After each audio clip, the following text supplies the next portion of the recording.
I stumbled out of the hospital at 6 in the morning, my scrubs soaked with sweat and coffee stains, after pulling a brutal 14-hour overnight shift in the emergency room. My feet ached, my back screamed, and all I wanted was to collapse into my car seat and drive home to my tiny apartment. But when I reached the parking spot where I had left my Honda Civic 12 hours earlier, all I found was empty asphalt and a growing pit of panic in my stomach. My car was gone. Standing there in the hospital parking lot, I felt my world tilt sideways. The morning sun was already getting hot, and I could feel sweat beading on my forehead despite the early hour. I spun around, looking at every car in the lot, hoping I had just forgotten where I parked. Maybe exhaustion was playing tricks on my mind. Maybe I had parked in a different section after working back-to-back shifts for the past 3 days. But no, the empty space mocked me. My reliable 8-year-old Honda Civic with its slightly dented bumper and faded paint was nowhere to be found.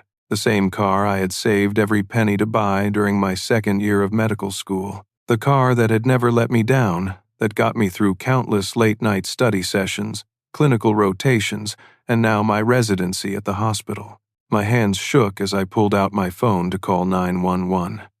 This had to be theft. Who else would take my beat-up Honda when there were BMWs and Mercedes sitting right there in the same lot? My mind raced through the implications. I needed that car to get to work, to get to the grocery store, to get anywhere in this sprawling Texas city where public transportation was practically non-existent. As I started to dial, I noticed 3 missed calls from my mother. The calls had come in around 2 in the morning, right when I was dealing with a cardiac arrest in the ER. I had been too busy trying to save someone's life to answer my phone. Something cold settled in my stomach as I pressed play on the voicemail. "Hi, honey, it's Mom." Her voice was cheerful, almost sing-song, the way it got when she was trying to deliver bad news like it was good news. "Listen, don't be mad, but Jake needed a ride to the lake house with his friends for the weekend, and your father thought it would be okay to let him borrow your car. You were at work anyway, and we figured you wouldn't need it until tomorrow. He promises to bring it back by Sunday, maybe Monday at the latest. You know how these trips go. Anyway, call me when you get this. Love you." I stood there, phone pressed to my ear, as the message ended. The parking lot seemed to spin around me. My own family had taken my car without asking. Not stolen by some random criminal, but taken by my 22-year-old brother Jake, who had dropped out of college twice and spent most of his time playing video games in our parents' basement. The same Jake who had wrecked his own car 6 months ago by driving it into a ditch while texting. The same Jake who had never held a steady job for more than 3 weeks. The same Jake who our parents still treated like he was 15 years old instead of a grown man who should have been taking responsibility for his own life. I thought about the hundreds of hours I had worked to save up the $12,000 to buy that car in cash. No loans, no help from family, no debt hanging over my head. I had eaten ramen noodles and peanut butter sandwiches for months to make it happen. I had worked extra shifts at the campus clinic during medical school, had sold plasma twice a week, had lived in the cheapest apartment I could find just so I could have reliable transportation. My fingers trembling with rage, I called my mother back. It went straight to voicemail. I tried my father, same thing. Of course, they would turn off their phones after pulling something like this. I called Jake's number, but it was disconnected.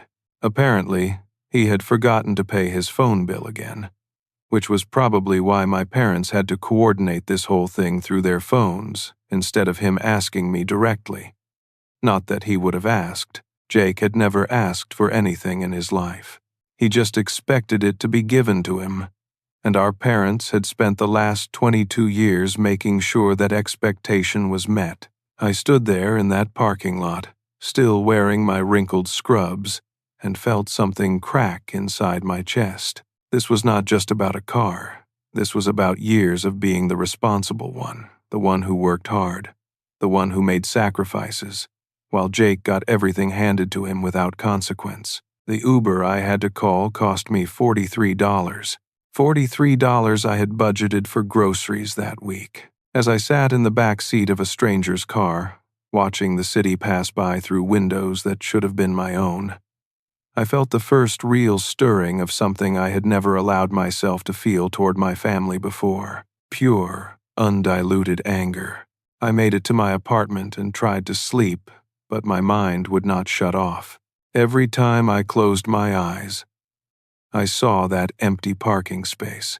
I kept checking my phone, hoping for a call or text from Jake or my parents with an apology, or at least an explanation of when I could expect my car back. Nothing. Around noon, I was lying on my couch, staring at the ceiling and trying to figure out how I was going to get to work for my next shift in 6 hours, when my phone rang. Unknown number. Probably a telemarketer, but I was desperate for any distraction from the growing knot of anxiety in my stomach. Hello, is this Liam Peterson? Yes, this is Liam. This is Officer Martinez with the Texas Highway Patrol. I'm calling about an incident involving your vehicle, a 2016 Honda Civic, license plate number. The world stopped. Officer Martinez kept talking, but his words seemed to come from very far away. Incident. My vehicle. I managed to force words out of my mouth. What kind of incident? Is everyone okay? Sir, there was a single vehicle accident this morning around 10:30 a.m. on Highway 12, about 15 miles outside of town. The driver lost control at high speed and struck a tree. The vehicle is a total loss, but the driver sustained only minor injuries and was transported to Cedar Creek Medical Center. Total loss. The words echoed in my head like a bell tolling. My car, my reliable, dependable car that had never given me a moment of trouble, was destroyed. The driver, I said, my voice sounding strange in my own ears. Was his name Jake Peterson? Yes, sir. That's correct. Now, we need you to come down to the station to fill out some paperwork regarding the incident. There are also some issues we need to discuss about insurance coverage and property damage. Property damage. Insurance coverage. I felt like I was drowning. Officer Martinez, can you tell me what happened? How fast was he going? There was a pause. Sir, according to our investigation, the vehicle was traveling at approximately 90 miles per hour in a 55 mile per hour zone. Skid marks indicate the driver lost control while attempting to take a curve. There's also evidence that this may have been part of some kind of racing incident. 90 miles per hour. Racing. I closed my eyes and felt the last piece of my childhood faith in my family crumble into dust. I threw on clean clothes and called another Uber to Cedar Creek Medical Center. During the 20-minute ride, I tried calling my parents again. Still no answer. I left voicemails on both their phones, explaining what the police had told me and demanding they call me back immediately. Walking into the hospital where Jake was being treated felt surreal. I had spent so much of my life in hospitals, but always as the one trying to help people, not as the family member of someone who had just destroyed my life through pure recklessness. I found Jake in the emergency department, sitting up in bed with a bandage on his forehead and his arm in a sling. His 3 best friends were there with him, Tommy, Brandon, and Derek, all of whom I recognized as the same group of guys who had been getting into trouble together since high school. The first thing I heard when I walked into the room was Jake laughing. Dude, you should have seen it, he was saying to Tommy. I was doing like 95, and this curve came out of nowhere.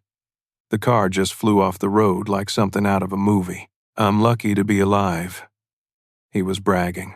My brother had just totaled my car and was bragging about it like it was some kind of achievement. Jake. He looked up and saw me standing in the doorway. For just a second, something that might have been shame flashed across his face. Then his usual cocky grin took its place. Hey, Liam, Mom said she called you. Don't worry, man.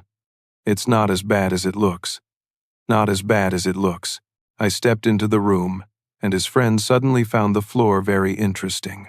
Jake, the police just told me my car is completely destroyed. Total loss. They said you were going 90 miles per hour. Come on, it wasn't 90. Maybe 85. Tops. He shrugged like we were discussing the weather. And anyway, Brandon was right behind me in his Mustang, so it's not like I was the only one driving fast. We were just having some fun. Fun. The word tasted bitter in my mouth. You were racing. We weren't racing. We were just seeing who could make better time to the lake house. It's not like there was any traffic on that road. I looked at his friends, searching for any sign that one of them understood the gravity of what had happened. Tommy looked uncomfortable, but Brandon and Derek were nodding along with Jake's explanation like it made perfect sense. Jake, that car was my only way to get to work. I saved for 2 years to buy it. I don't have money for another one. Relax, dude. That's what insurance is for. Do you have insurance, Jake? The question seemed to catch him off guard. I mean, him covered under Mom and Dad's policy. For my car, well, I figured it would work the same way. I felt something cold settle in my stomach. Jake, you're not on my insurance policy. You can't just be covered by someone else's insurance when you're driving a car that doesn't belong to you. The cocky expression finally started to slip from his face. Are you serious? Dead serious. Which means I'm liable for all the damage you just caused. The car, the tree, whatever else you hit, all of it comes back to me. Jake looked at his friends, then back at me. For the first time since I had walked into the room, he seemed to understand that this was not just some funny story he would be telling for the next few months. Look, Liam, I'm sure Mom and Dad will figure something out. They always do. That was the moment I realized that my brother had never, in his entire life, faced a real consequence for his actions. Every mistake, every bad decision, every moment of recklessness had been smoothed over by our parents. He genuinely believed that this would be no different. My phone buzzed with a text message from my mother. On our way to the hospital. Don't say anything to upset Jake until we get there. Do not say anything to upset Jake. I looked at my brother, sitting in that hospital bed without a care in the world, and felt 27 years of being the responsible one crystallize into something hard and sharp in my chest. This time was going to be different. My parents arrived an hour later in a whirlwind of concern and fussing. My mother immediately rushed to Jake's bedside, smoothing his hair and asking if he needed anything. My father shook hands with Jake's friends and started asking about the accident like it was some unavoidable natural disaster instead of the result of pure recklessness. Nobody asked how I was doing. Thank goodness you're okay, sweetheart, my mother said, adjusting Jake's pillows. When we got the call, I thought, I'm fine, Mom. Barely a scratch. Jake was eating up the attention, playing up his minor injuries like he had just survived a plane crash. My father turned to me. Liam, we need to talk about this situation. Why don't we go to the family conference room down the hall? Actually, Dad, I think we should talk right here. Jake needs to be part of this conversation since he's the one who destroyed my car. My father's face tightened. He had never liked it when I challenged him, even as an adult. Son, let's keep things civil. This is already a difficult situation. Civil. I could feel my voice rising. Dad, you gave away my car without asking me. Jake totaled it going 90 miles per hour. There's nothing civil about any of this. It was an accident, my mother said quickly. These things happen. Mom, racing on a public highway is not an accident. It's a choice. We weren't racing, Jake said from the bed. I told you we were just driving fast, at 90 miles per hour, in a 55 zone. My father held up his hands. Look, everyone needs to calm down. We're a family, and we'll work through this together. The important thing is that Jake is safe. I stared at him. What about my car, Dad? What about the fact that I have no way to get to work? What about the property damage that I'm now liable for because Jake has no insurance? Well, figure something out, he said dismissively. Maybe it's time you looked into getting a newer car anyway. That Honda was getting pretty old. Like it was some piece of junk I should be grateful to be rid of, instead of a car I had worked myself nearly to death to afford. I liked my car, I said quietly. I bought it myself. It was reliable. It was paid for. And now it's gone because you decided to lend it to someone without asking me. My father's face reddened. Liam, your brother needed transportation. You were at work and wouldn't have needed the car until today anyway. That's not the point. You don't get to make decisions about my property. Your property. My mother repeated, and there was something cold in her voice. Liam, you're talking like we're strangers instead of family. Family helps each other out. Family asks before taking someone's car, Mom. Oh, please, Jake said from the bed. It's just a car. Why are you being so dramatic about this? Just a car. I looked around the room at the 4 most important people in my life and realized that not one of them understood what they had taken from me. Not just the car, but the security, the independence, the 2 years of sacrifice that car represented. Jake, what's your plan for paying for the damage? He shifted uncomfortably. I don't know. File an insurance claim. You don't have insurance for my car. Then file it under your insurance. My insurance doesn't cover other drivers, especially drivers who aren't supposed to be using my car in the first place. My father stepped forward. Liam, well, work with the insurance companies. These things can be complicated, but there are always solutions. What if there aren't? What if I'm stuck paying for all of this myself? Then, well, help you, my mother said. We're not going to let you go through this alone. How? Are you going to buy me a new car? My parents exchanged glances. Well, my father said slowly, we don't exactly have that kind of money just lying around. But we can probably help with payments or something. Help with payments. I thought about my medical school loans, my rent, my groceries that I was already stretching to afford on a resident's salary. I thought about taking on a car payment because my brother decided to play race car driver with my property. This is unbelievable, I said. You take my car, Jake destroys it. And now I'm supposed to be grateful that you might help me go into debt to replace it. Nobody said you should be grateful. My father snapped. But you could show a little more concern for your brother's well-being instead of worrying about material things.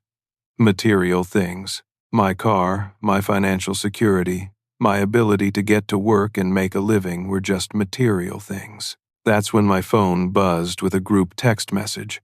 It was from my mother, sent to me. My father and Jake were a family. Well, get through this together. I looked at the message, then at my family. My parents were looking at me expectantly, like I was supposed to respond with something supportive and understanding. Jake was smirking, probably thinking this whole thing would blow over like it always did. I typed back 2 words. Not anymore. My mother looked at her phone, then at me. Liam, what is that supposed to mean? It means, I'm done. I'm done being the responsible one, while Jake gets away with everything. I'm done having my life disrupted because you 2 refuse to let him face consequences for his actions. Liam, my father said in his stern, parental voice. You're being childish. Childish? Dad? I'm 27 years old. I'm a medical resident trying to build a career and a life. Jake is 22 and has never held a real job or taken responsibility for anything in his life. Which one of us is being childish? Your brother has been through a traumatic experience today, my mother said. He could have been killed in that accident. It wasn't an accident, Mom. It was the inevitable result of years of you and Dad teaching him that his actions don't have consequences. Jake sat up straighter in the bed. Hey, Nobody asked for your opinion about my life. Nobody asked for your opinion about my car either, but that didn't stop you from totaling it. Boys, my father said sharply, that's enough. We're in a hospital. I looked around the room one more time. At Jake, still defiant even from a hospital bed. At my parents, more concerned with protecting their precious baby than with the damage he had caused. At the friends who had been encouraging this reckless behavior and would probably continue to do so. You know what? You're right, Dad. We are in a hospital, and I don't want to cause a scene here. But I want you all to understand something. I'm not paying for any of this. I'm not helping clean up Jake's mess. And I'm not pretending this is okay because we share DNA. I turned toward the door, then stopped. And Jake, the next time you need a ride somewhere, call an Uber. As I walked out of that hospital room, I heard my mother calling after me. But for the first time in my life, I didn't stop. I didn't turn around. I didn't apologize for standing up for myself. I kept walking.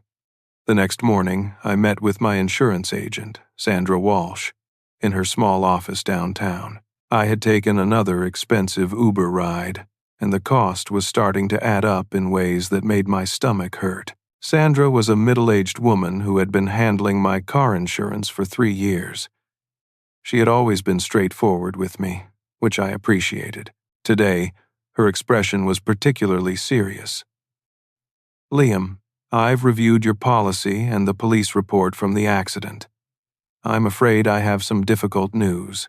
I had been expecting this, but hearing it still felt like a punch to the gut. Your policy specifically excludes coverage for drivers who are not listed on the policy and do not have your explicit permission to use the vehicle. Since your brother was not authorized to drive your car, we cannot cover the damage to the vehicle or any liability claims that might arise.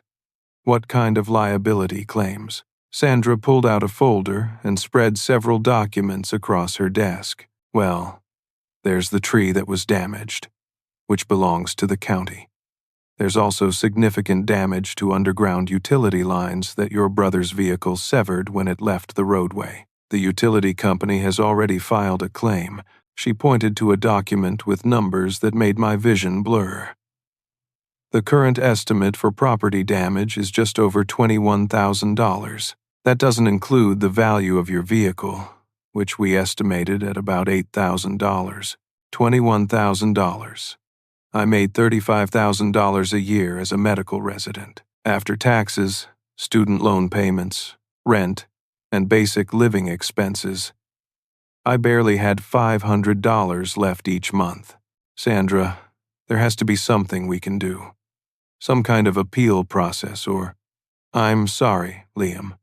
I've been in this business for 15 years, and I've seen situations like this before. The policy language is very clear.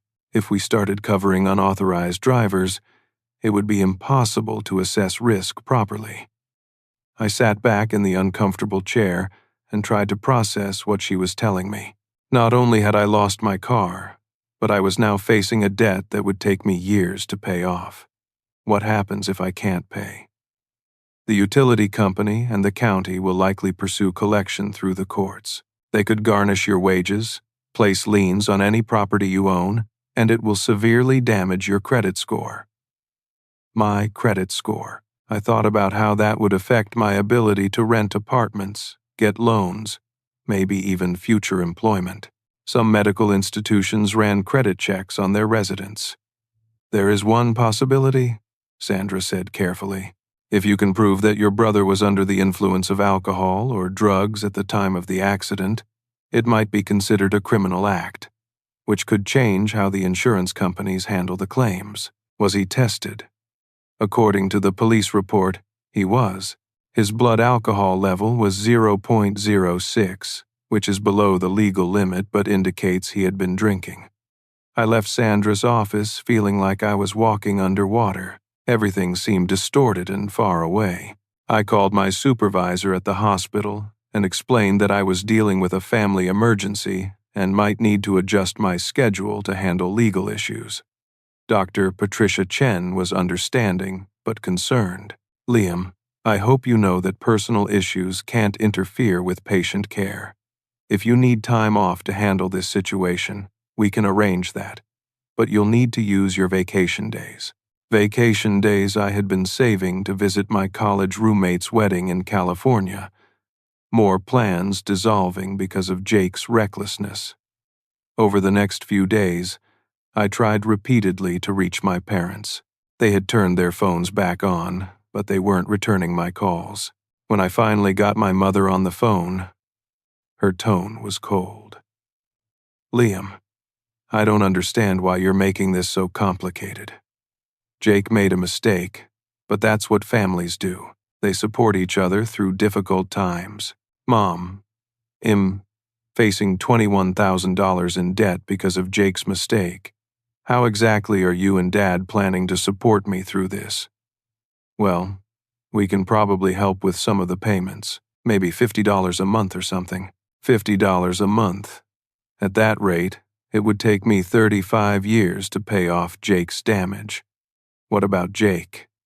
Is he contributing anything? Liam, your brother is going through a very difficult time right now. Has emotionally fragile from the accident.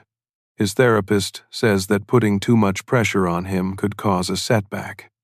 His therapist. Jake had been seeing a therapist on and off since high school, whenever his behavior got bad enough that the school threatened consequences. Somehow, therapy always became another excuse for why Jake couldn't be held accountable for his actions. Mom, Jake wasn't emotionally fragile when he was going 90 miles per hour in my car.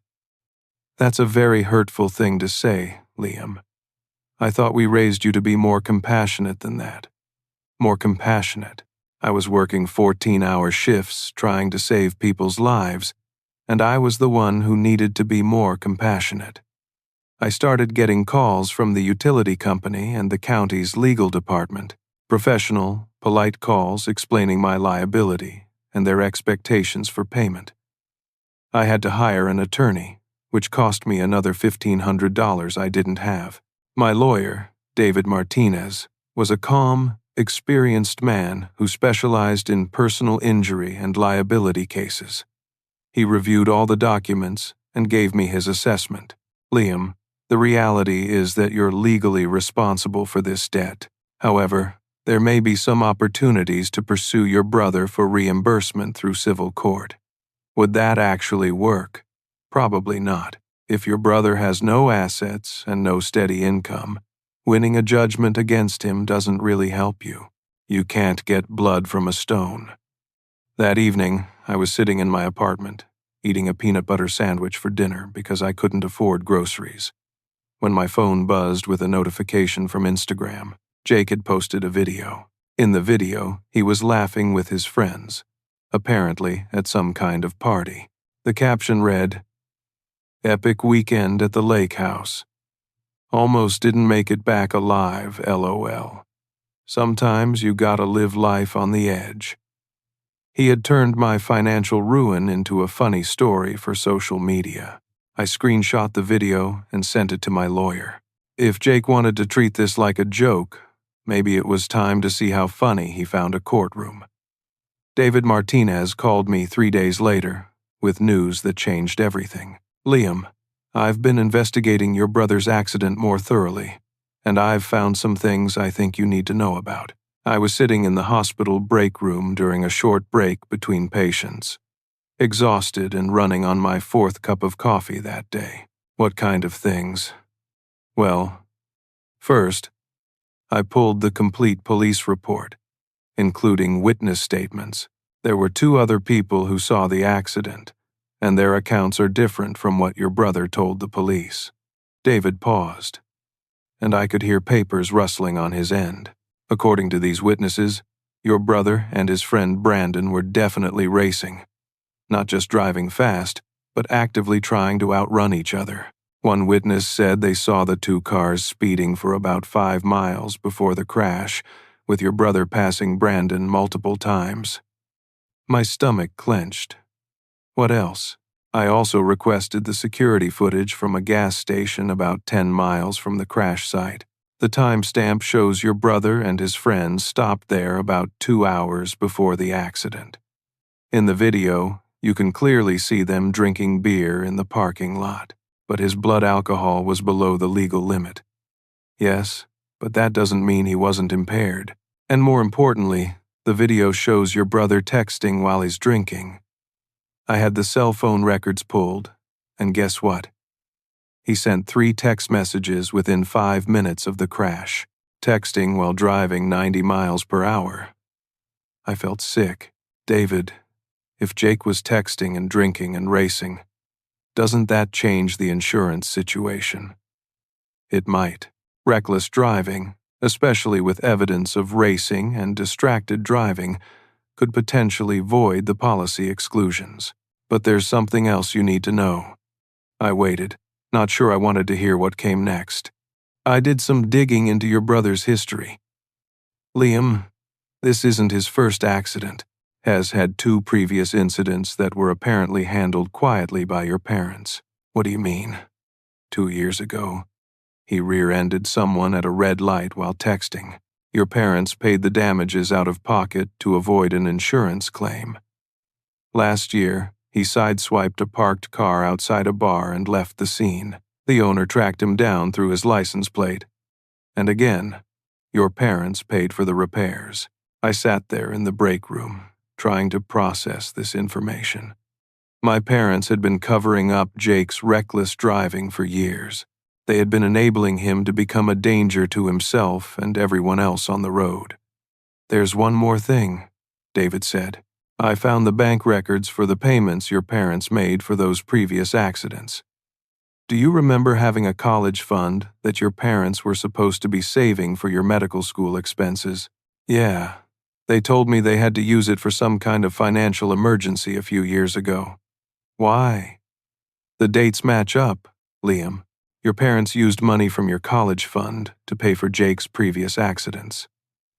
About $12,000 total. The phone slipped in my hand. $12,000. Money that was supposed to help me pay off my student loans. Money I had assumed was lost to some family financial crisis, had actually been spent cleaning up Jake's messes.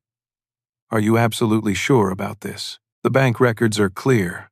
Withdrawals from an education savings account in your name, with checks written to auto body shops and insurance companies for damages caused by Jake. I ended the call and sat there in the empty break room, staring at my reflection in the black screen of my phone. My parents had stolen from me to enable my brother. They had looked me in the eye and lied about why my college fund was gone. They had let me struggle with student loan debt while secretly funding Jake's irresponsible behavior. That evening, I drove my rental car to my parents' house. I had been putting off this confrontation for days, but David's investigation had given me the ammunition I needed. My mother answered the door and immediately tried to hug me. I stepped back. Mom, we need to talk. All of us. Is Dad here? Yes. But Liam, if you're here to yell at us about the car again, it's not about the car anymore, Mom. It's about a lot more than that. We sat in the living room where I had grown up, where I had done homework at the coffee table and watched Saturday morning cartoons with Jake when we were kids. The familiarity of it made what I had to say even more painful. I hired a lawyer, I said without preamble. My father's face darkened. Liam, that was unnecessary. This is a family matter. No, Dad, it's a legal matter. And my lawyer found some very interesting information about Jake's driving history. I pulled out the folder David had given me and spread the documents across the coffee table. Bank records, police reports, witness statements, security footage stills.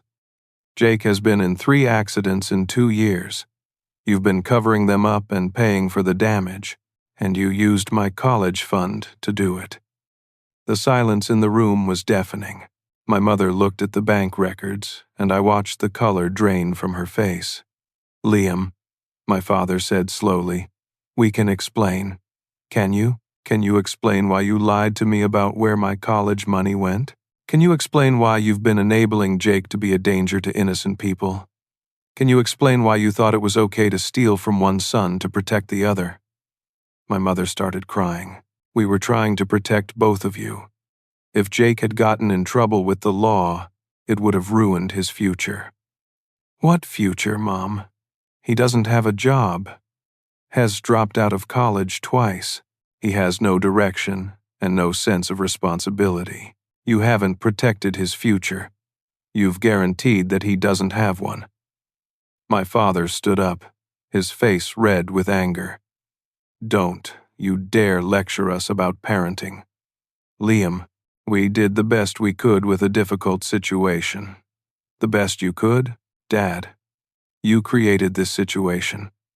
Every time you bailed Jake out, you taught him that his actions don't have consequences. And now he's totaled my car and left me with $21,000 in debt. And you're still more worried about protecting him than fixing what he's done. We told you we'd help with payments, my mother said through her tears. $50 a month, Mom, while Jake posts videos on social media joking about the crash. They both looked genuinely surprised by this. I pulled out my phone and showed them Jake's Instagram video. He thinks this is funny. He thinks almost killing himself and destroying my financial security is content for social media. Does that sound like someone who's emotionally fragile and needs protection? My father sat back down heavily. For the first time since I had arrived, neither of them had a ready excuse or explanation. What do you want from us, Liam? I want you to stop enabling him. I want you to make this right. And I want you to tell me the truth about everything else you've been covering up. My mother and father exchanged a long look. Finally, my mother spoke. There might be more, she said quietly. We took out a second mortgage on the house last year. Some of it was for home improvements, but some of it was for Jake's expenses, a second mortgage. My parents had put their retirement at risk to fund my brother's irresponsible lifestyle. How much? $40,000. I felt like the room was spinning. This was so much worse than I had imagined. Mom, Dad, you've got to see what you've done. You've enabled Jake to the point where he's literally dangerous. You've compromised your own financial security. You've stolen from me. And you've taught him that there's no problem so big that Mom and Dad won't fix it for him. So what are you saying? My father asked. I'm saying it stops now. Jake faces the consequences for this accident. He pays for the damages he caused. He gets a job and starts taking responsibility for his life. And you stop bailing him out. And if we don't, I looked at my parents, these people who had raised me and loved me and somehow lost their way so completely in their desire to protect Jake. Then I'm done. No more family dinners, no more holidays, no more pretending that this dysfunction is normal. I won't watch you destroy yourselves to enable him, and I won't let you drag me down with you. My mother was crying harder now. Liam, you can't mean that. I mean every word of it, Mom. I love you both, but I love myself too. And I'm not going to sacrifice my life and my future for Jake's problems anymore. I gathered up my documents and headed for the door. As I was leaving, my father called after me. What if he can't handle it? What if he breaks down? I turned back to look at them. Then maybe hell finally learn that actions have consequences. And maybe hell become the kind of man you should have raised him to be in the first place. 2 days later, my lawyer called with an update that made my blood run cold. Liam, I've been working with a private investigator to get more details about your brother's accident. We've uncovered something that I think constitutes fraud. I was at the hospital, just finishing up a particularly difficult shift. A construction worker had come in with a severe head injury, and we had worked for hours to stabilize him. The last thing I needed was more bad news about Jake. What kind of fraud? Your brother's friend Brandon gave a statement to police that was completely different from what the witnesses saw. He claimed that Jake swerved to avoid a deer, that it was unavoidable. But the physical evidence and witness accounts show that's impossible. David paused. and I could hear him typing on his computer. More importantly, I found financial records showing that your parents wrote Brandon a check for $5,000 3 days after the accident. The memo line says car repair, but Brandon's car wasn't damaged in the incident. $5,000 to lie to the police. My parents had committed obstruction of justice to protect Jake. David, what does this mean legally? It means your brother could face criminal charges for reckless driving and racing. It means your parents could face charges for obstruction of justice. And it means we have a much stronger case for recovering damages. What should I do? That's up to you, Liam. We can turn this evidence over to the district attorney and let them decide whether to press charges. Or you can use it as leverage to force your family to make this right. I thought about my parents facing criminal charges. I thought about Jake potentially going to jail. As angry as I was, the idea of my family being prosecuted made me feel sick. Give me 24 hours to talk to them first. That evening, I drove to my parents' house again. This time, I called ahead and told them I was coming and that Jake needed to be there too. Jake was sitting on the couch playing video games when I walked in, wearing the same clothes he had been wearing in his social media posts from the weekend. He barely looked up when I entered the room. Jake, turn that off. We need to talk. I'm in the middle of a game, he said, without looking away from the screen. I walked over and unplugged the console. What the hell, Liam? Jake, you're going to sit there and listen to what I have to say, and you're going to do it without interrupting, without making excuses, and without acting like this is all some big joke. My parents sat down on the opposite couch. My mother looked like she had been crying for days. I pulled out a new folder of documents that David had given me and spread them across the coffee table. Jake, you lied to the police about what happened during the accident. You told them you swerved to avoid a deer, but there was no deer. You were racing, Brandon. You were texting while driving, and you had been drinking. Jake started to speak, but I held up my hand. I have witness statements, security footage, cell phone records, and bank records showing that Mom and Dad paid Brandon $5,000 to back up your lie. The room went completely silent. Jake's face had gone pale, and for the first time since the accident, he looked genuinely scared. What you did, Jake, was criminal. Racing, reckless driving, distracted driving, lying to police investigators. What Mom and Dad did was obstruction of justice. All of you could face serious criminal charges. My father found his voice first. Liam, what are you saying? I'm saying that my lawyer has compiled enough evidence to put Jake in jail and both of you in serious legal trouble. The question is, what happens next? I sat down across from them and looked each of them in the eye. Here is what's going to happen. Jake is going to get a job, a real job, and he's going to start paying me back for the damages he caused. Not $50 a month, real payments based on a real income. I can't get a job, Jake said quickly. I'm still recovering from the accident, my doctor said. Your doctor said you have a mild concussion that should clear up in a few weeks. You're not disabled, Jake. You're unemployed because you choose to be. I turned to my parents. Mom, Dad, you're going to pay back the money you stole from my college fund, with interest, and you're going to stop enabling Jake's behavior completely. No more bailouts, no more excuses, no more covering up his mistakes. And if we don't agree, my father asked, then I turn all of this evidence over to the district attorney tomorrow morning and let them decide what to do with it. My mother started crying again. Liam, we're your family. How can you threaten us like this? The same way you could steal from me to protect Jake.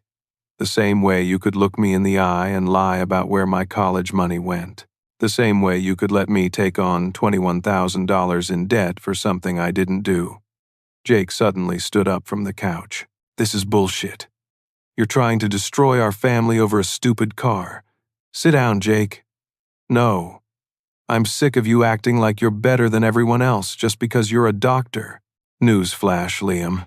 Nobody cares how hard you work or how responsible you are. Life happens, and sometimes people make mistakes. Mistakes. I stood up too, and Jake took a step back. Jake, you've made the same mistake 3 times. You've cost our parents thousands of dollars. You've put innocent people at risk. You've stolen money that was meant for my education. This isn't a mistake. This is a pattern of selfish, reckless behavior that Mom and Dad have been enabling for years. I never asked them to pay for anything. You never had to ask. You just did whatever you wanted, knowing they would clean up after you. Jake's face was red now, and I could see tears of frustration in his eyes. Maybe I wouldn't act out so much if I didn't have a perfect older brother who makes me look like garbage all the time. There it was.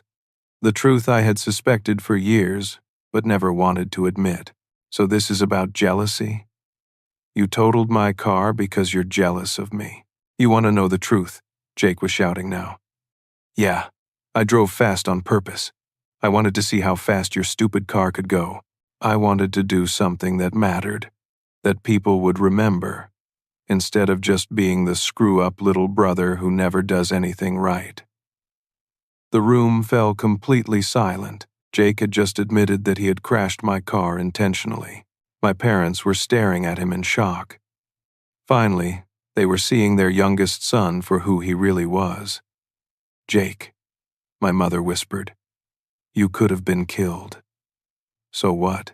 At least people would have cared about me for 5 minutes instead of always talking about how wonderful Liam is.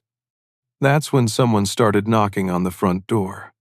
Loud, aggressive knocking. My father went to answer it, and I heard him talking to someone in a stern voice. A moment later, he came back into the living room, followed by 2 police officers. Mr. Peterson, one of the officers said, looking at Jake, we have a warrant for your arrest on charges of reckless driving, racing on a public highway, and filing a false police report. Jake looked at me with panic in his eyes. Liam, you said you'd give us 24 hours. I didn't call them. Jake, the officer continued. We also have warrants for Thomas and Patricia Peterson on charges of obstruction of justice and conspiracy to file a false police report. My parents. They were going to arrest my parents. Wait, I said to the officers. Is there any way we can resolve this without arrests? These people are willing to cooperate and make restitution. The lead officer looked at me with some sympathy. Son, are you the victim in this case? Yes, sir. Then, ultimately, it's up to the district attorney whether to pursue charges. But given the evidence we've seen, including the payment to the witness who lied to investigators, this is being treated as a serious criminal matter. They handcuffed Jake first. As they led him toward the door, he turned back to look at me. I'm sorry, Liam. I'm really sorry. For the first time since the accident, he actually sounded like he meant it. They handcuffed my parents next. My mother was crying, and my father looked like he had aged 10 years in the past 10 minutes. Well, call you from the station, my father said as they led him away. And then I was alone in my childhood home, surrounded by the evidence of my family's dysfunction, wondering if I had just destroyed the people I loved in order to save myself. The next 72 hours were the longest of my life. Jake, my mother, and my father spent 2 nights in county jail before their bail hearings. I used money from my emergency savings to post bail for my parents, but I left Jake in jail. It was time for him to face consequences without anyone swooping in to rescue him. The district attorney, Margaret Rodriguez, called me on Tuesday morning. Mr. Peterson, I've reviewed the case against your family members. Given the evidence and the cooperation we've received from your attorney, I'm prepared to offer a plea agreement. What kind of agreement? Your brother pleads guilty to reckless driving and filing a false police report. He serves 6 months in county jail, pays full restitution for the damages he caused, and completes 2 years of court-supervised community service. Your parents plead guilty to obstruction of justice, pay a fine of $10,000, and complete 100 hours of community service each. 6 months in jail for Jake. It was more accountability than he had ever faced in his life. What about the restitution? Jake doesn't have any money. That's his problem to figure out, Mr. Peterson. The court will garnish his wages once he finds employment. If he chooses not to work, he'll stay in jail until the debt is paid. I thought about this. For the first time in his life, Jake would have to choose between work and consequences. There would be no bailout, no escape clause. He'll need to discuss this with my family. You have 48 hours to let me know. I drove to the county jail that afternoon to see Jake. He looked terrible. His hair was disheveled. He had dark circles under his eyes, and the cocky attitude that had defined him for so long was completely gone. "Liam," he said when they brought him to the visiting room, "thank you for coming. Jake, the DA offered you a plea deal. 6 months in jail, full restitution, and 2 years of community service." His face crumpled. 6 months? Liam, I can't survive 6 months in here.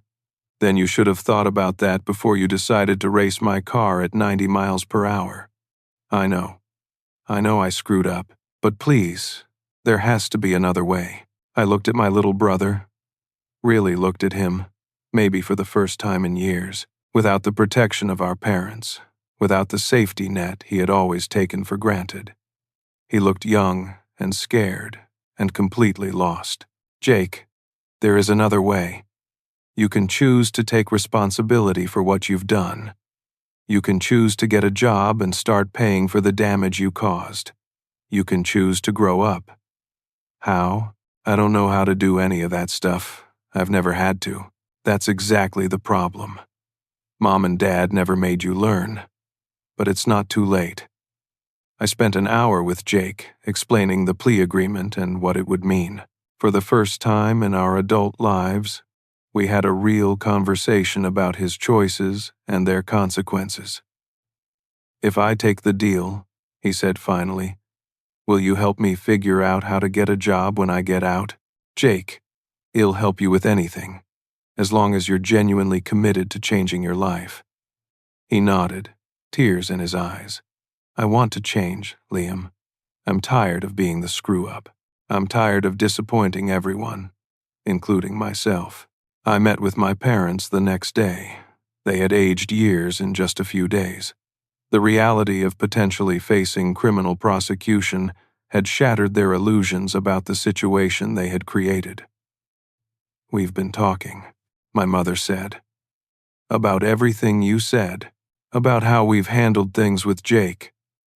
We know we made mistakes," my father added. "We thought we were protecting him, but we see now that we were just making everything worse." I pulled out a notebook where I had written down everything that needed to happen for our family to heal. "If you want to make this right, here's what needs to happen. You take the plea deal. You pay the fine and do the community service. You pay back my college fund with interest. You attend family counseling to understand why you enabled Jake's behavior.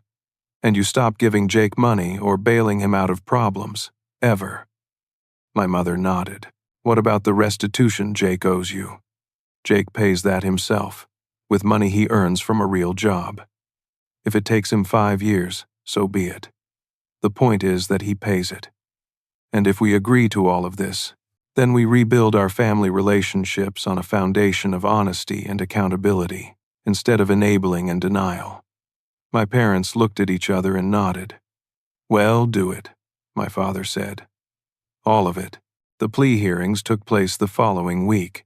Jake stood before the judge and accepted responsibility for his actions. The judge, an older woman who had clearly seen plenty of cases like this, looked at him sternly. "Mr. Peterson, you're 22 years old enough to understand that driving 90 miles per hour while texting could have killed innocent people. You're fortunate that the only damage was property damage and not loss of life." "Yes, Your Honor," Jake said quietly. "I'm sentencing you, to 6 months in county jail, to be followed by 2 years of supervised community service. You will also pay full restitution to your brother for the damages you caused. Do you understand these terms? Yes, Your Honor. My parents' hearing was shorter. They pleaded guilty, were sentenced to community service and fines, and were released on probation. Jake spent his 6 months in jail, and during that time, something changed in him. He wrote me letters every week, talking about the anger management classes he was taking and the job training programs available to inmates. For the first time in his life, he had time to think about his choices without distractions. When he was released, he moved into a halfway house and got a job at a construction company. The work was hard, but he stuck with it. He started making payments on his debt to me, $50 a week, which was all he could afford after his basic living expenses. My parents enrolled in family counseling and started attending meetings for families of people with addiction and behavioral problems. They learned about enabling behaviors and began to understand how their desire to protect Jake had actually hurt him. The community service requirements turned out to be a blessing in disguise. My parents were assigned to help at a homeless shelter, where they met other families struggling with adult children who had never learned to be responsible. My father started volunteering there even after his required hours were finished. It took 18 months, but my parents paid back my college fund with interest, just as they had promised. They used money from the sale of some family heirlooms and a small inheritance my mother received from her aunt. Jake's restitution took longer. It took him 3 years to pay off the full $21,000 he owed me, but he never missed a payment. More importantly, he never asked my parents for help making those payments. He worked overtime, took side jobs, and lived in the cheapest apartment he could find. The community service requirement connected Jake with a youth mentoring program where he talked to teenagers about the consequences of reckless driving. He was good at it, probably because he had lived through those consequences himself. 2 years after the accident, Jake was promoted to crew supervisor at his construction job. He had saved enough money to rent a decent apartment and even bought himself a used car, which he insured properly and drove carefully. 3 years after the accident, my parents and I were having dinner together for the first time since the arrests. Jake joined us, looking healthy and confident in ways I had never seen before. "Liam," he said as we were cleaning up after dinner, "I need to tell you something." "What's that?" "I'm grateful that you didn't bail me out. I'm grateful that you let me face consequences for what I did. It was the hardest thing that ever happened to me, but it was also the best thing." "Why?" "Because for the first time in my life, I learned that I was capable of handling hard things. I learned that I could work hard and take care of myself and be someone that other people could depend on. I never would have learned that if you had just forgiven me and moved on like always happened before." My mother was crying again, but this time they were tears of pride instead of fear. "I'm proud of both of my sons," she said. "Liam, you were right to stand up to us. And Jake, you've become the man we always hoped you could be. We lost our way as parents, but we found our way back because you refused to let us stay lost. 4 years after the accident, I bought a new car with money I had saved from my improved financial situation. My credit had recovered completely, and I was making good money as a second-year resident. Jake came with me to the dealership and helped me negotiate the price. "You know," he said as we drove my new car home, "I never thought I'd be the kind of person who could help someone else make a smart financial decision." "Why not?" "Because for so long, I was the kind of person who made terrible financial decisions and expected other people to clean them up. But working hard for 3 years to pay you back taught me how much money is really worth, how much sacrifice goes into earning it." Today, Jake manages his own construction crew, owns his home, and has a savings account, has been dating the same woman for 2 years, and she has no idea about his past unless he chooses to share it with her. My parents are retired and volunteer regularly at the homeless shelter. They still worry about Jake, but they worry in healthy ways, not enabling ways. As for me, I finished my residency and now work as an emergency room physician. Every day, I see families dealing with the consequences of reckless decisions. Sometimes I'm able to help them understand that love doesn't mean protecting someone from the consequences of their actions. Sometimes love means letting those consequences teach the lessons that need to be learned. The most important lesson I learned from this experience is that you can love your family while still setting boundaries. You can be compassionate while still demanding accountability. And sometimes, the greatest gift you can give someone is the opportunity to discover their own strength by facing their own problems. My relationship with my family is stronger now than it has ever been, precisely because it's built on truth and mutual respect instead of enabling and denial. We had to lose each other for a while in order to find each other again, but it was worth it. Have you ever had to choose between keeping peace in your family and standing up for what's right? Sometimes the hardest thing about loving someone is knowing when to stop protecting them from themselves. I'd love to hear your thoughts in the comments below. If this story resonated with you, please give it a like and share it with someone who might need to hear it. And don't forget to subscribe for more stories about real people facing difficult choices and finding their way through them. Thank you for taking the time to listen to my story, and I hope it reminds you that it's never too late for families to heal when they're willing to choose truth over comfort.